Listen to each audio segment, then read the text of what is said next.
All right, welcome back. Welcome back. It is day 3 of E3. I am Metro Meta, he who shall not be named, he who stands above all else. And I am here with.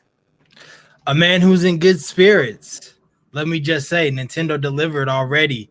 Marcus Flowers, aka Flo, aka call me what you want. Just don't call me lazy. And we are here to celebrate. I don't know about you, Meta, but I feel like this was the best E3 presentation this year. And not only that, I feel like nothing is going to top this presentation. I mean, it's over pretty much. There's no more conferences after this, right? Nope, there's Bandai tonight, and then there's a few more tomorrow. But I feel like Nintendo just said, "Hey, Xbox, Ubisoft, Gearbox, your arms is too short to box with the god." And they came through and they delivered. And not only did they delivered for every demographic that would possibly play games. Got having a turning game, we got you. Shooter, we got you. Nostalgia, we got that. And they even kicked it there, and they even ended their presentation with something that we were expecting. And I would say we got progress, but the clouds look very nice, and we'll talk about that later. So yeah, let's get into this. So before we really get into the presentation, going into the Nintendo presentation, how did you feel about it? Going into the Nintendo presentation, I mean, obviously off the bat, they've been pretty good. Nintendo has a lot of I call them like bigger picture games that people are excited for. Metroid Prime 4, Bayonetta is one of those, I would say. Prime Trilogy is one of those, I would say. So and of course, Breath of the Wild. So going into it, we knew okay, Nintendo has the tools to make a amazing E3. Now, I definitely feel like they tried their hardest to give people what they wanted without giving away the bag or without giving out all of their chips. No, for sure. And I feel like there's value in what's the word? Discretion. And I think that's what we saw from and I think that is what we saw from Nintendo today. Definitely. So starting out, their first announcement was their Smash character. Kazuyu from Tekken is coming to Smash Bros. Now, Marcus, I don't know if you remember this, but when we used to go to the laundromat, they had a Tekken arcade machine, and I never played it, but it had that scene with the character over the volcano about to drop him in. And I saw that so many times. The minute it came on screen, I was like, that's Tekken. That's that guy from Tekken. And I was so excited for that.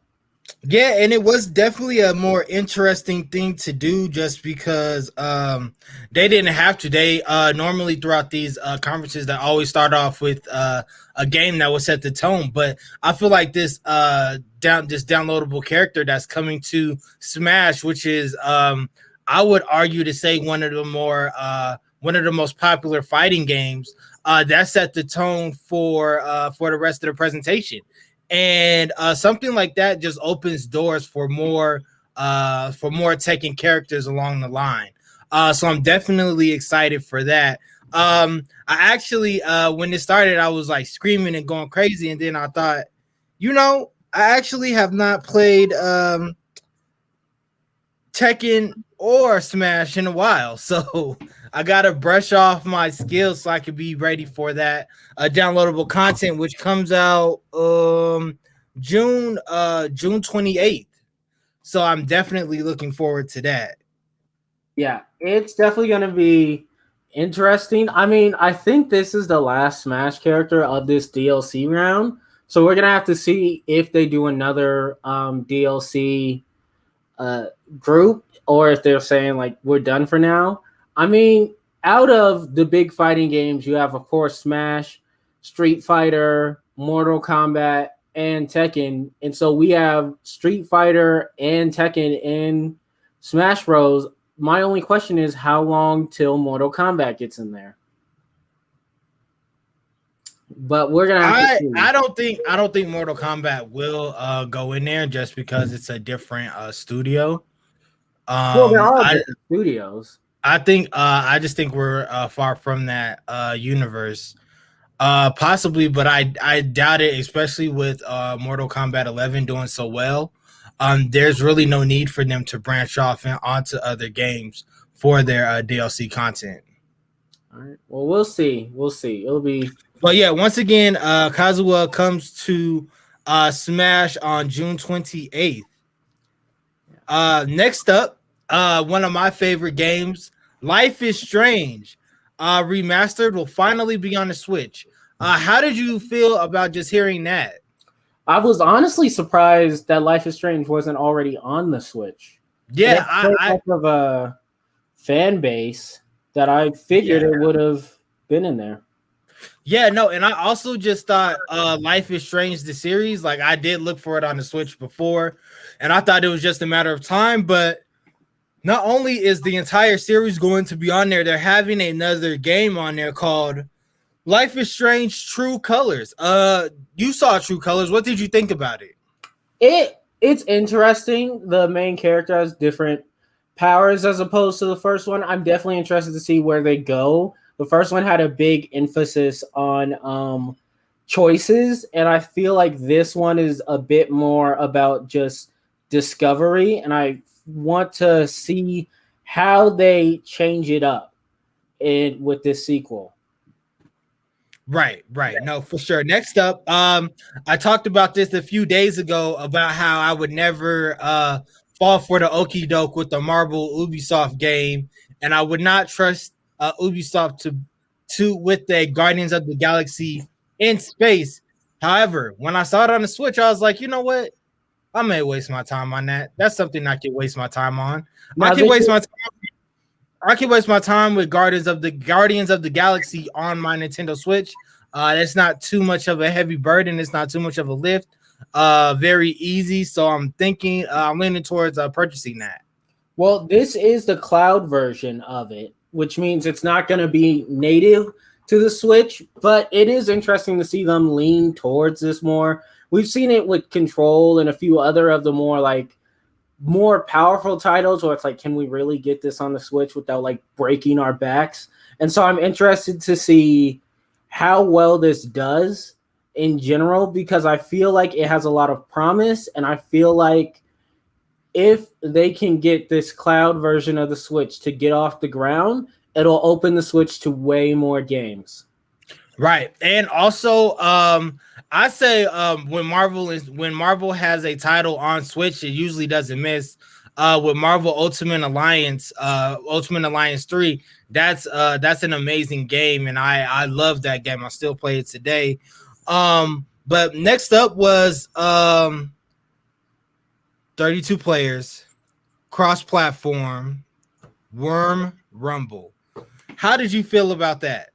I mean, Worms is always like a pretty big game, and people usually start to talk about it. I always hear, whenever you hear Worms, people aren't just like, oh, Worms, I love that game. They're like, Worms good. It's sort of like a lukewarm, like, yeah, I could do some Worms. So I'm hoping that this one sort of like breaks it into a more like just more recognized fashion, a more recognized franchise, because it's been out here a while. Yeah, I do know Worms has been out here a while, but this trailer did not convince me that I need to play Worms Rumble. In fact, when I saw, maybe it's just my age, when I saw Worms Rumble, I actually started to roll my eyes and said, "Oh gosh, another Worms game, give it up." But maybe that's just me. So this is and this is where I started to tune out a little bit, because it was Astra Ascending. Do you know a lot about that franchise? Astra Ascending?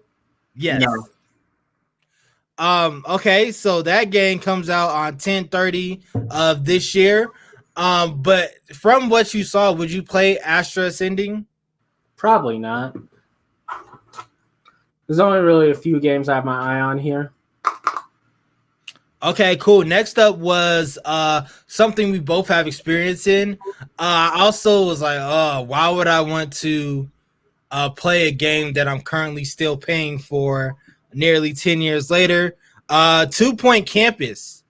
You build your own college and you run it. And that will be coming out next year. What'd you think about that? I mean, I like the 2 Point game franchise. It's very interesting. I feel like I like it. I don't know if I'd want to run my own campus though. Right. It seems a lot like The Sims, and I never really could get into the Sims universe, but I see what they're trying to do with it. Um, Next up, something that's celebrating its 20th anniversary, which is like hard to believe. I was like, wow, this game has really been around for 20 years, but Monkey Balls. Pause. Sorry, guys. I said that out of habit. It was I'm trying to look for the game. Monkey Ball Banana Mania, which comes out on 10/5/21. Morgan, what do you feel about that? I mean, it's a very good franchise. I'm glad to see that it's getting some like support. I would rather them make a new game though. Like, Hmm. why can't we get a new game? Well, as you have noticed throughout the weekend, a lot of games are celebrating their anniversaries, and a lot of the companies have just said more to come. Um, so that has just been the theme, especially with Ghost Recon. We'll talk about Zelda later. Monkey Balls. So next up, something I also rolled my eyes at. Well, actually, let me just take a quick detour. A lot of these games are playable, and I would enjoy playing them, but I would not want to pay them for $60. Like I will. Is Game Pass still a thing? Not Like on not Switch. Xbox, huh? They don't have Yeah. one on Switch. If there was like a gaming subscription service that I could pay for, I would much rather do that than having to pay $60 here, $60 there, $60 there for these games, because I feel like a lot of these games are good, but they're not worth $60 to me. What how did you feel? Because that just came upon me right when we got to this part of the presentation. I mean, it depends. I mean, with Nintendo, their guarantee is that it's quality, which is why their games never go below asking price. But there's just I feel like there's a give and take, and really, it's just whatever you want to purchase is what you're gonna get. There's certain games you're gonna pay more for, and there's certain games you're not gonna want to pay for, and in that case, you just need to just move on. No, for sure, for sure. Next up was a game I had to roll my eyes at because I feel like they have released this game under different titles for the past 5 years. It is Mario Party Superstars, but with this one, you get two new levels with Princess Peach's birthday cake and Spaceland layouts. Well, I'm And this is a plus. Online player mode is supported, and that comes out October 29th, 2021. How did you feel about this? I mean, a lot of this is stuff they wanted to put in the last. A lot of this is stuff people wanted them to put in the last Super Mario Party, like Super Mario Party 9, I think it was. And they just updated that game like a month ago to have online play.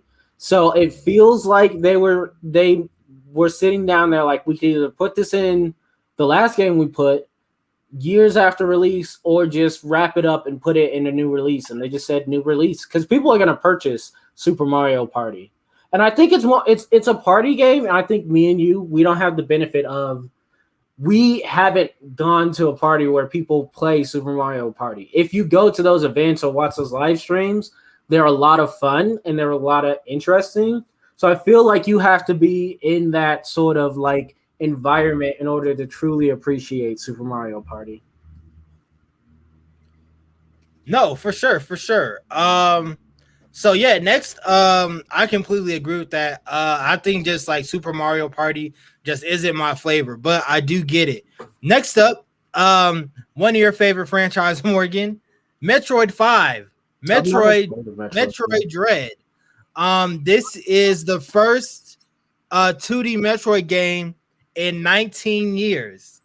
It's even that's even crazy to think about. Like I feel like they come out with remastered, all this other stuff. So just saying, hey, this is the first 2D game in 19 years, like that's Well, the crazy to first think. new game, I think it is. Yeah, it's crazy to think about. Will you be playing Metroid Dread? I don't know. I was excited for Metroid Prime 4, which they said they're still working on. I'm interested in Dread. It's about time that they start building back up the Metroid franchise, though. With Right. Prime coming out, there's rumors that they have a Prime trilogy already locked up and waiting.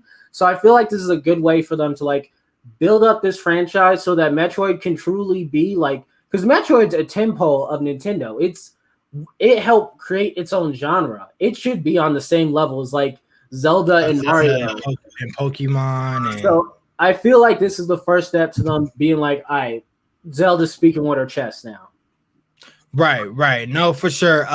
So do you think Metroid Zed Dread will take it to the next level? Like, we'll take the franchise to like that next tier with the Mario and the Zelda and the Pokemon and all of that.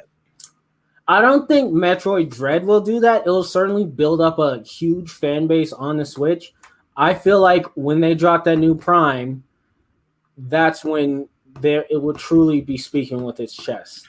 Right, and I think with just the Metroid franchise, if they put more time and emphasis in marketing and actually push it out, then we wouldn't have this issue. Then Metroid would get the respect that it would deserve. Yeah. Next up, Cruising Blast. Did I say that right? Cruising Blast, yeah. Cruising Blast. This is a Nintendo Switch exclusive, and it comes out this fall. Not much to say about it, but you're just cruising and you're blasting. You're cruising down virtual streets and you're blasting your music. This is something I would definitely want to play, but I would not want to pay for it. And that's just the thing that keeps coming up. Like, Nintendo Switch has a lot of solid games, but the quality and the quantity is just too much, and I would not want to pay $60 for this game. Yeah. And this was their montage video of like, these are things we knew were already coming out or coming to the Switch, and this is just them acknowledging it. Like, they talked about Just Dance, and it's like, yeah, we know Just Dance. Just Dance is coming out everywhere. Well, speaking of Just Dance, y'all know how we felt about it. If you have listened to if you've been listening to our daily E3 recaps, you should have heard on the first day we're really high on it. Then turns out the person who is partnering Todrick Hall with Just Dance, he said that slavery is working. So slavery worked, and that's when here at 26th and Glencoe we deny all of that crap. So yeah, no, Just Dance comes in 2022. This game I actually played it on PS4. It's Dragon Ball Z Kakarot New Power Awakens. So I'm not necessarily excited for the Kakarot part, but I would love to play the New Power Awakens part just because that would be an experience that I haven't had on a game system yet. Yeah, I mean, it's good. It's coming. Next up, we got some updates from Mario Golf that's coming out next month or later. Mario Golf comes out this month. Mario Golf Super Rush. There's going to be, I think, 4 types of playing when it comes to Mario Golf. And I'm actually, as a person who is just starting to get into golf, like in real life, I definitely am looking forward to this. Yeah, I mean, it's good. They're adding new Domino City, which looks amazing, and I'm so excited for that to becoming part of the Mario iconism. Part of the Mario icon. Yeah, no, this comes out June 25th, so it comes out 2 weeks from now. Comes out next week, actually. So this was probably one of my favorite parts.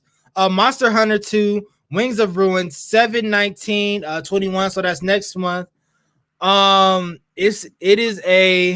It is basically you are on your monster and you're fighting other monsters. Pretty self-explanatory. If you are a fan of the Monster Hunter series, you will be a fan of this game. Morgan, I know you haven't played Monster Hunter like that, but do you think you would be playing Monster Hunter 2? I mean, this trailer, honestly, even more than the last one, actually enticed me to play it just because it seemed more like a turn-based game, and I'm more interested in those. I'll see. I'm gonna put a bookmark on that. Okay, cool. This is when I started to tune out. WarioWare, WarioWare to Get It Together, which comes out November 10th of this year, and it's basically a bunch of mini games. I would have actually liked the self-titled Wario game because I feel like he is underappreciated and he needs more love. But I totally get why people would go for it. But what did you think about it? I mean, WarioWare is a pretty iconic game series, and we haven't had one on the Switch at all. So this is just covering their bases. It looks like they're going in a great direction with like adding two-player co-op and just getting it out there. So it's a solid title for September. Right. Now, next up, I'm giving it to you to say the name because my notes I butchered it, and I like was trying to say it before we started to record, and I was like, "This is not right." So I'm gonna have my co-host do it. Shimigami. That's not Tensei. it. That's not it. Try it again. Shimigami Tensei. Okay. 5, right? Yeah, Shimigami Tensei 5. This Yes. was a game that was announced with the Switch. Like the day they showed us the Switch, they announced this game. It comes from our friends from Atlas. Now, Marcus, I'm gonna give you some history on this. Shin Megami Tensei is one of the most popular JRPG franchises around. It's one of the oldest. It actually did the Monster Collection before Pokemon was out, and it has had a ton of spin-offs. Its most popular spin-off is one no other than Persona 5. The Persona franchise is a spin-off of SMT. Now, we haven't had a lot of SMT. The last game was on the 3DS. So people were very excited for this, especially with Persona basically becoming what Atlas is known for. So this is SMT's time to show up, show out, and be like, look, time to show you where the real come from. And so I am mad excited for this game. This is a day one. They dropped Nocturne last month to get people excited, and now they're dropping 5. I saw a bit of the direct they were showcasing it. It looks amazing. I just can't wait for this game. So you said you're getting this as soon as this releases. This next game, I thought this would be up your alley too. Danganronpa Despair, which is basically 3 games in one. It is and with the Ultimate Summer Camp, and you're basically battling at a summer camp. I feel like since you like turnstile games, I feel like this is right up your alley. So when you saw this trailer, what did you actually think about it? So I watched the Danganronpa anime. I watched it in high school. It's actually pretty good. This is mad exciting. It's actually a lot closer to Ace Attorney. It's sort of the original, at least it's sort of a crime drama, and it has a really interesting premise. I'm thinking about getting this. I got to hear more information about it, but this was the more JRPG heavy part of the announcement, even with the next game that comes up after this. But it is exciting. Yes, no, for sure. But next up was one of your let me see. Fatal Frame. I know you probably wouldn't play this. It's called Fatal Frame Maiden of the Black Water. This comes out later this year. I was actually I wasn't expecting something like this, but I think I'll play it. I think I would pay the $60 for this gameplay. I think it's good. I love a good horror story, so I think I'm going to play this. Yeah, Fatal Frame's pretty historic in JRPGs, so it's good to see that they're adding it. Yeah, no, for sure, for sure. Next up, another one of your favorite franchises, Doom Eternal Ancient Gods Part 1. And actually, if you are watching this, you can open up your Switch or your Nintendo eShop and purchase this game today. So Morgan, how did you feel about Doom Eternal? I didn't play Doom Eternal. No, I meant this upcoming of what you saw from the presentation. I mean, like I think this is DLC that's already been on consoles. Doom Eternal Right. on Switch has the problem that it came out so late that it's Right. like at this point it's like already seen that. We already been through that. It's already out of the news cycle. No, for sure, for sure. And next up, something I played for the PS4. I'm probably gonna play on the Switch. Tony Hawk Pro Skater 1 and 2, which comes out also next week. There is actually a lot of games coming out next week. So Tony Hawk, did you Morgan, you were only 4 years old when this game originally launched, so I don't expect you to know a lot about it. But Tony Hawk Pro Skater, it's an iconic series. It's great to see it back and getting the proper flowers that it deserves. Yeah, definitely. Now, this next game, I wrote it. Is it Strange Blade or Strange Brigade? Strange Brigade. Okay. I'm not playing this. What about you? It's a co-op game. I've never liked co-op. They keep mentioning it in Horizon Zero Dawn. I'm like, keep it out of my game. Right. No, for sure, for sure. And next up was Mario and Rabbids Sparks of Hope. We talked about that during our Ubisoft recap, so you can just listen to our Ubisoft recap to hear more of our thoughts and opinions on that. That comes out next year. Next up, I was actually really excited for this Advance Wars 1 and 2 reboot camp. If there's one thing that I want to critique about it, it's just that it looks way less sophisticated. It looks worse than what it did on the Game Boy Advance. I mean, I'm excited for this. Advance Wars is really taking a back seat, and the premier tactics RPG that Nintendo has now is really Fire Emblem. So I'm hoping that this is setting the groundwork for, again, building this franchise up. Also, I want Fossil Fighters. Give me Fossil Fighters again. Right. And next up, so at this point, I was kind of looking at my watch and was like, okay, they're running into the 40 minutes, no Breath of the Wild updates. And then they gave us this shit. They gave us Hyrule Warriors expansion. And I don't have a problem with Hyrule Warriors. I think that is a good franchise. I think that Hyrule Warriors is a great counter game to Zelda. Like, I feel like it is a great support game. However, I don't want that. And then they followed Hyrule up with Legend of Zelda Sword. It's not Master Sword. What was it? Swift Sword? What do you mean? It was called The Game & Watch? Yes. It was called Legend of Zelda Master Sword. Swift Sword. Yeah. Nintendo, they did this with Mario, and they're doing it with Zelda. Because Nintendo had a history before they really got into video games of making these sort of Game & Watch systems. And so I think this is them leaning in on nostalgia. They sell pretty well. It's going to have the first two Zeldas and Link's Awakening on it, as well as a Game & Watch game. They're pretty interesting. At this point, I think Nintendo knows that people expect to see something big at the end of the Direct. And I think this is them sort of playing with the audience. They're like, all right, you want something new? You know what we're teasing. You know what we're going to announce. Let us waste your time just to mess with you.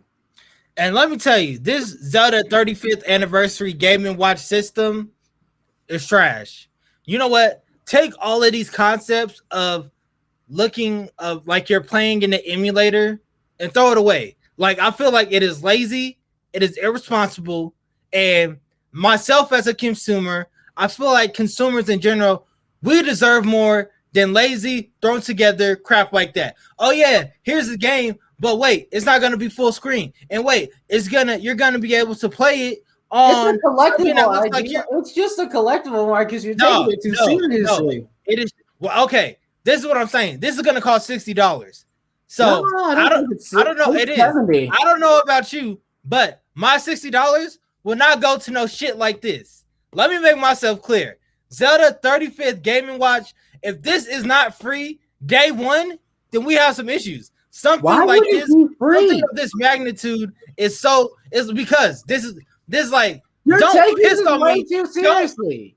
Don't piss on me and tell me it's raining. And that is what they're doing. Okay, they could have skipped this Gaming Watch because it literally wasn't necessary. They literally just released Hyrule Warriors last November. Hasn't even been a year. They announced the expansion pack. That's all they needed. They didn't need to say, oh, y'all know Zelda's 35th anniversary is coming up. Let's put some bullshit out to support them. No, and that's literally what they did. It's a Game & Watch. It's literally just a collectibles item. Okay, well, guess what? I won't be collecting it, so it doesn't matter. And finally, what we all came here to see, this is what they did. Breath of the Wild 2. We saw new footage. We saw Link flying through the clouds. We saw a lot of nice, pretty trees, and it comes out next year in 2022. I'm guessing it's probably going to come out in the holiday of 2022. Yeah, definitely holiday. But that was the Nintendo E3 presentation. Meta, what would you give it overall? Good 8. Okay, I definitely would give it like an 8.5 out of 10. So let's just rank let's rank where we have these presentations at. So Nintendo, Microsoft, everybody else in the garbage. I actually have Nintendo, Capcom, Microsoft, Gearbox, and then it doesn't matter after that. But yes, once again, thank you. I am your host at Marcus Flowers, at Flow My Hero on all social media platforms. Make sure you're following my host, Metro Meta 26 on all social media platforms. Make sure you're following the brand 26 and Glencoe Media Network on YouTube. We're really trying to get our numbers up over there on that Google box that shows videos. We are currently at like 70 subscribers. We're trying to get that to 100 by the end of the summer. So please help us out. Make sure you are listening to us on wherever you get your podcasts. We're on there. And yes, follow us on Twitter at 26andG, Facebook 26 and Glencoe, Twitter 26 and G, Instagram 26 and Glencoe. Today we just released a brand new Crime Alley podcast, and it stars the Batwing New 52 run, and I did it with one of my guys, X the Exiled of the Black Variant podcast, which if you haven't listened to that as well, Meta, do you have anything to plug? Nah, keep it real. Yes, but once again, we just want to thank y'all for listening to our E3 recaps and reactions. We've been trying to do this daily just to get more consistent, with back to recording and everything. It's summertime. It's time to get to work. But yes, no, thank you for commenting, liking, subscribing, tweeting at us, anything. Just any support that y'all did, we just want to give that back to you tenfold, and we try to do that through our work. So until next time, peace. See ya.